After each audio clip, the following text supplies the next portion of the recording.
Hello and welcome back दोस्तों आज की इस वीडियो का टॉपिक है हमारा कि जब हम किसी ट्रांसफार्मर की प्राइमरी वाइंडिंग में डीसी सप्लाई देते हैं तो वो जल जाता है। आखिर वो क्यों जल जाता है, तो आइए जानते हैं। और साथ में हम जानेंगे कि क्या डीसी सप्लाई देने पे ट्रांसफार्मर काम करता है जैसे कि एसी की सप्लाई देने पे काम करता है।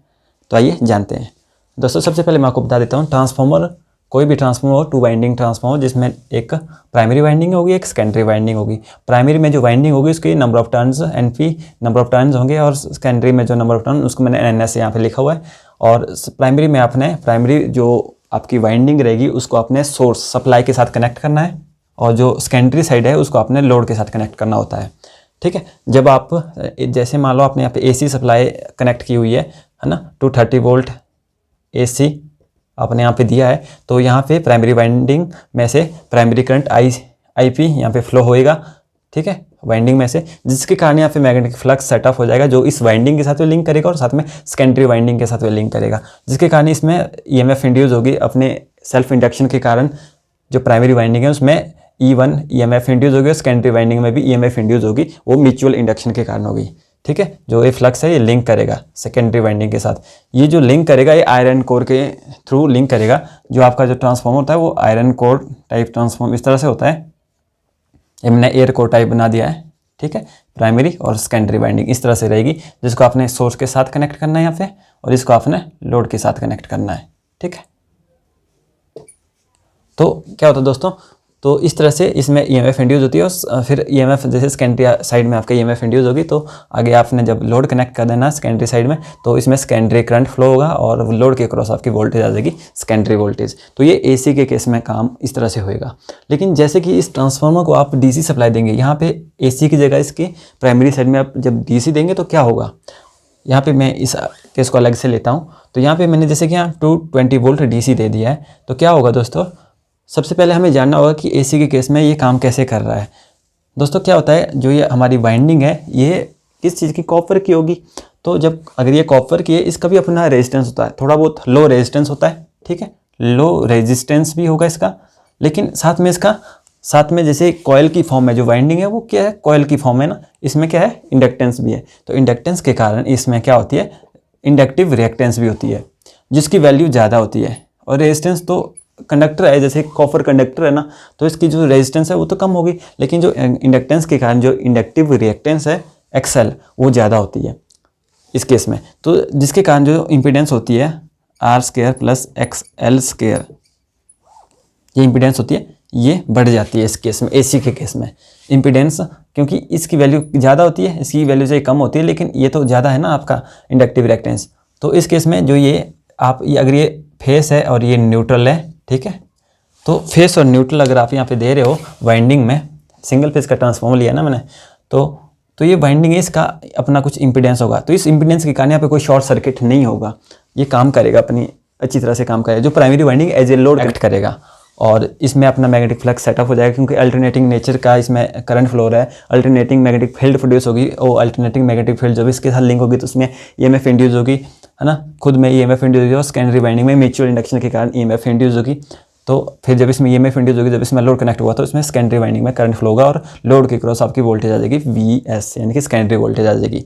तो ये सारा काम हुआ इस इंपीडेंस के कारण, यानी कि इसमें इंडक्टिव रिएक्टेंस था, तो काफ़ी इसकी वैल्यू हाई थी, तो ये एज ए शॉर्ट सर्किट यहाँ पे नहीं हुआ। लेकिन डीसी के केस में क्या होता है दोस्तों, डीसी के केस में जो एक्सएल है, ठीक है, जो इंडक्टिव रिएक्टेंस है वो हो जाता है जीरो। क्यों जीरो हो जाता है, क्योंकि डीसी के केस में आपकी जो फ्रीक्वेंसी है वो जीरो हो जाती है। तो एक्सएल क्या होता है, एक्सएल होता है 2πfl, इसकी वैल्यू 2πf क्या है, आपकी फ्रीक्वेंसी है, इसकी वैल्यू जीरो होती है डीसी के केस में। तो यहाँ पे क्या होगा, अगर आप वैल्यू पुट करेंगे 2π फ्रीक्वेंसी की वैल्यू जीरो, और L इंडक्टेंस जो भी रहेगी, लेकिन तो टोटल ये जीरो हो जाएगा। क्या होगा, जो इंडक्टिव रिएक्टेंस आपका डीसी के केस में जीरो हो जाएगा। अगर ये आपका जीरो है डीसी के केस में, तो क्या होगा, मैंने आपको बताया था कि इम्पीडेंस क्या होता है, R² प्लस XL²। ठीक है, तो ये आपका ये तो जीरो हो गया, तो आपके पास बचा सिर्फ ये, तो Z आपके पास R के बराबर है, जो कि कॉपर का रेजिस्टेंस होगा। और कॉपर का रेजिस्टेंस क्या होता है, बहुत ही कम होता है, कॉपर का रेजिस्टेंस बहुत कम होता है, क्योंकि कंडक्टर है। तो ये इस तरह से बिहेव करेगा, जैसे आपने यहाँ पे फेस दिया है, यहाँ पे न्यूट्रल दिया है, यहाँ पे आपकी जो ये वाइंडिंग है, ये इसमें सिर्फ रेजिस्टेंस है, ठीक है, जो इम्पीडेंस है वो रेजिस्टेंस के बराबर है। जो इम्पीडेंस है वो किसके बराबर है? रेजिस्टेंस के बराबर है। Z इक्वल टू R है यहाँ पे। इसमें कोई भी इंडक्टिव रिएक्टेंस नहीं है डीसी के केस में। क्यों नहीं है? क्योंकि आपकी फ्रीक्वेंसी 0 थी डीसी के केस में, और अगर आप देखेंगे तो इसकी वैल्यू अगर XL इक्वल टू YFL में पुट करेंगे तो आपका इंडक्टिव रिएक्टेंस 0 आ जाएगा, जिस कारण यहाँ पे ये एज ए शॉर्ट सर्किट की तरह बिहेव करेगा। जो ये वाइंडिंग है एज ए शॉर्ट सर्किट की तरह बिहेव करेगा। जैसे कि आपने कॉपर के ये इस तरह से बिहेव करेगा, जैसे आपने यहाँ पे फेस दिया है, ठीक है, ये फेस है, ये न्यूट्रल है। फेस और न्यूट्रल को आप किसी कॉपर वायर से अगर शॉर्ट कर देंगे तो क्या होगा? शॉर्ट सर्किट नहीं हो जाएगा, ठीक है, किसी कॉपर वायर के। तो ये भी क्या है, बाइंडिंग में इसमें ये भी बाइंडिंग कॉपर के कंडक्टर है, ठीक है। तो दोस्तों इस तरह से डीसी के केस में आपकी जो इंडक्टिव रिएक्टेंस है वो 0 हो जाती है। इंडक्टिव रिएक्टेंस 0 होने के कारण यहाँ पे सिर्फ आपके पास रेजिस्टेंस होगा डीसी के केस में, जिस कारण जो ये प्राइमरी वाइंडिंग है एज ए शॉर्ट सर्किट की तरह बिहेव करेगी। जो आपकी प्राइमरी वाइंडिंग है ये शॉर्ट सर्किट की तरह बिहेव करेगी, ठीक है, और जिसके कारण क्या होगा? एक्सेसिव करंट फ्लो होगा इसमें से क्या होगा? एक्सेसिव करंट फ्लो होगा और ये ओवरहीट हो जाएगी और जल जाएगा। जो आपका ट्रांसफॉर्मर जल जाएगा। इसको एग्जाम्पल के तौर पे समझते हैं, पूरा हम इसको क्लियर कर देंगे एग्जाम्पल के थ्रू कि किस तरह से क्या होता है। फॉर एग्जाम्पल मैंने यहाँ पे एक ट्रांसफॉर्मर लिया है, ठीक है, सिंगल फेज का ट्रांसफॉर्मर लिया है जिसकी प्राइमरी सेकेंडरी वाइंडिंग है। सेकेंडरी वाइंडिंग को मैंने लोड के साथ कनेक्ट कर दिया, प्राइमरी वाइंडिंग को इसके सप्लाई के साथ मैंने कनेक्ट कर दिया है। ये मैंने AC का केस लिया पहले, फिर बाद में हम DC का केस लेंगे कि क्या वेरिएशन आती है AC के कंपेयर में DC में, ठीक है। तो इसका मैंने रेजिस्टेंस ले लिया प्राइमरी वाइंडिंग का, कितना ले लिया है? 0.1 ओम ले लिया है, और इंडक्टेंस ले ली 0.6 हेनरी, ठीक है। फ्रीक्वेंसी 50 हर्ट्ज आपकी जो रहेगी AC की। तो आप यहाँ पे आप देख सकते हैं कि जो रेजिस्टेंस है और इंडक्टेंस है वैल्यू लो है, तो छोटा ट्रांसफॉर्मर है, ठीक है। ये सिंगल फेस के लिए एक छोटा ट्रांसफॉर्मर की बात कर रहे हैं हम। तो इसमें हम देखेंगे कि किस तरह से जो इंडक्टिव रिएक्टेंस है उसकी वैल्यू क्या कह रहेगी AC और DC के लिए। तो देखना है यहाँ पे 2πfL, मैं इसकी वैल्यू पुट कर दो, ठीक है। फाई की वैल्यू 3.14, 50 हर्ट्ज फ्रीक्वेंसी आपकी वैल्यू पुट कर लो, तो आपका यहाँ पे जो इंडक्टिव रिएक्टेंस आ जाएगा 188.4 ओम आ जाएगा। इंपीडेंस में इसकी वैल्यू पुट कर दो, मैंने बताया इंपीडेंस क्या होता है? √R² प्लस XL², ठीक है। इंडक्टिव रिएक्टेंस की वैल्यू आपने यहाँ पे फाइंड आउट कर लिए, वैल्यू डाल दो, आपका आ जाएगा अप्रोक्सीमेट। इसको आप नेगलेक्ट कर सकते हो। कॉपर का रेजिस्टेंस 0.1 है तो ये 0.01 हो जाएगा, तो मैंने अप्रोक्सीमेट इसको 180 ले लिया है, ठीक है, इतना ही ले लिया मैंने। इसको थोड़ा ज़्यादा जाएगा लेकिन मैंने इसको 180 ले लिया। तो आप इसकी वैल्यू जब आप प्राइमरी करंट निकालेंगे, प्राइमरी करंट निकालने के लिए क्या करना पड़ेगा? वो जो आपकी प्राइमरी में वोल्टेज है डिवाइड बाई इंपीडेंस, जितनी आ रही है इंपीडेंस प्राइमरी साइड में। तो प्राइमरी साइड में इंपीडेंस कितनी आ रही है आपकी? 188 जो मैंने ली है, तो ठीक है। तो यहाँ पे आप पुट कर लो, तो आपका प्राइमरी करंट है आप यहाँ पे आ गया 1.23 एम्पेयर। 1.23 एम्पेयर बहुत कम करंट है आपका AC के सप्लाई देने पे। आप AC सप्लाई यहाँ पे प्राइमरी साइड में कनेक्ट कर रहे हो, तो यहाँ पे इंपीडेंस आ रही है, सब्सटेंट अमाउंट ऑफ इंपीडेंस आ रही है, ठीक है। यहाँ पे इंपीडेंस आ रही है आपकी, जिसके कारण यहाँ पे जो करंट है उसका जो फ्लो है उसको अपोज कर रही है इंपीडेंस। इंपीडेंस क्या है? Root resistance square plus inductive reactance square, ठीक है। तो इस तरह से जब हम DC का केस लेंगे तो तब क्या होगा आपका? DC के केस में दोस्तों क्या हो जाएगा? आपकी फ्रीक्वेंसी 0 हो जाएगी। आप वैल्यू पुट कर दो फ्रीक्वेंसी की वैल्यू, तो ये टोटल सारा इंडक्टिव रिएक्टेंस आपका 0 हो जाएगा। जैसे आपका इंडक्टिव रिएक्टेंस 0 हो जाएगी तो इंपीडेंस निकाल सकते हो आप यहाँ से। ये आपका रेजिस्टेंस है और इंपीडेंस है, डाल दी, कितनी आएगी वैल्यू आपकी? 0.1 ओम, जो कि बहुत कम है। सिर्फ इसमें रेजिस्टेंस आया आपका जो कॉपर का है, और रेजिस्टेंस कॉपर का बहुत कम होता है। तब जब आप प्राइमरी करंट निकालेंगे, primary voltage divide by primary impedance, impedance यहाँ पे रेजिस्टेंस के बराबर होगा, रेजिस्टेंस के बराबर होगा, क्योंकि इसमें इंडक्टिव रिएक्टेंस 0 है, ठीक है। तो जिसके कारण आप यहाँ पे देखेंगे इसकी वैल्यू पुट करने पे करंट आपका आ गया 2200 एम्पेयर। छोटा सा ट्रांसफार्मर का केस लिया हमने, जहाँ पे हमने AC अप्लाई की तो 1.23 एम्पेयर आपका प्राइमरी में से जा रहा था, और आपका जो ट्रांसफार्मर है और जो आपका ट्रांसफार्मर है वो अच्छे से काम कर रहा था।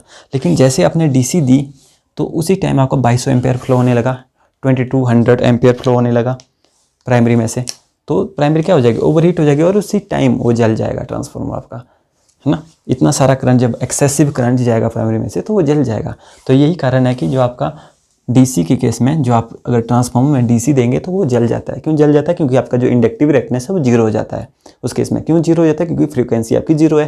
तो वहाँ पे इंडक्टिव रिएक्टेंस क्या है, जैसे कि रेजिस्टेंस है आपका, वो ऑफर करती है, जो रेजिस्टेंस क्या करती है, वो करंट को अपोज करती है फ्लो होने से। उसी तरह से इंडक्टिव रिएक्टेंस भी करंट को अपोज करती है फ्लो होने से। इंडक्टिव रिएक्टेंस हो, कैपेसिटिव रिएक्टेंस हो या रेजिस्टेंस हो, तीनों का यूनिट क्या है? ओम है। ठीक है, ये अपोजिशन ही प्रोवाइड करती है करंट को फ्लो होने से। और दोस्तों कुछ क्वेश्चन जो यहाँ से पूछे जाते हैं इस तरह से कि अगर हमने डीसी सप्लाई यहाँ पे दी हुई है तो क्या यहाँ पे सेकेंडरी साइड में ईएमएफ इंड्यूस होगी? तो बिल्कुल भी नहीं होगी। क्यों नहीं होगी? क्योंकि ईएमएफ इंड्यूस होने के लिए आपका चेंज इन मैग्नेटिक फ्लक्स होना चाहिए, change in magnetic flux link होना चाहिए वाइंडिंग से, कंडक्टर से, तब वहाँ पे ईएमएफ इंड्यूस होगी। लेकिन यहाँ पे जो आप डीसी जब देंगे, ठीक है, आप यहाँ पे डीसी दोगे तो यहाँ पे जो मैग्नेटिक फ्लक्स प्रोड्यूस होगा वो तो कांस्टेंट होगा।